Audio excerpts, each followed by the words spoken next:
Hello friend, তোমরা কেমন আছো? আজকে নিয়ে এসেছি নতুন রেসিপি, আলু কুমড়োর ঝোল। প্রথমে আলু এবং কুমড়ো কেটে নিয়েছি, তারপরে পেঁয়াজ কুচিয়ে নিয়েছি, টমেটো কুচিয়ে নিয়েছি, আদা রসুন বেটে নিয়েছি। তারপর আলু কুমড়ো কড়াইতে দিয়ে একটু ভেজে নিচ্ছি।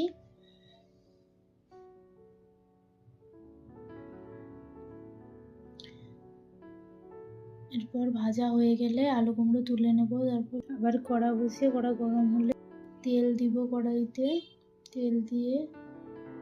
তেল গরম হলে পেঁয়াজ তুলে দিচ্ছি।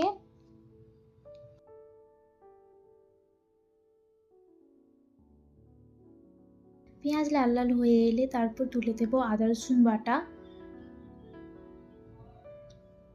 এবং আদা রসুন বাটাটা একটু হয়ে এলে তুলে দেব টমেটো কুচি,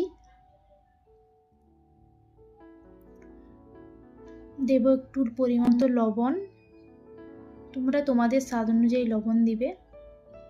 তারপরে তুলে দেব হলুদ গুঁড়ো, লঙ্কা গুঁড়ো, ধনে গুঁড়ো। ঝালটা তোমরা তোমাদের মতোই রাখবে। এবং তুলে দেব আদা রসুন বাটার জল।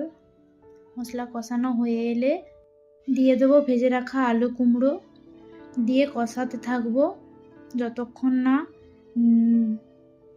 কড়াতে একটু লেগে লেগে যাচ্ছে, ততক্ষণ কষাতেই থাকবো। তারপর জল তুলে দেব, দিয়ে একটু ঢাকনা দিয়ে দেব।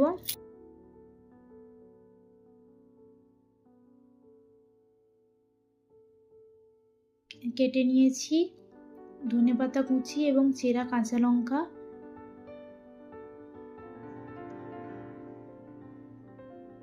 গ্রেভি হয়ে এলে তারপর একটু চিনি দিয়ে দেবো স্বাদের জন্য।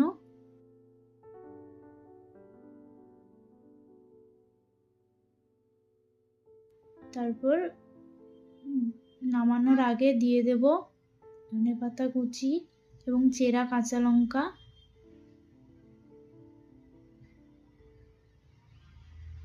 দিয়ে একটু মিশিয়ে নেব।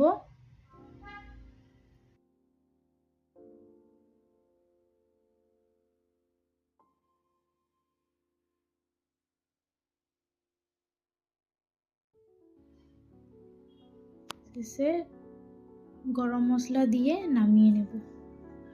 তোমরা কেমন হয়েছে জানিও। দেখা হচ্ছে পরের রেসিপিতে। আজকে এই পর্যন্তই, দেখা হচ্ছে পরের ভিডিওতে। টাটা বন্ধুরা।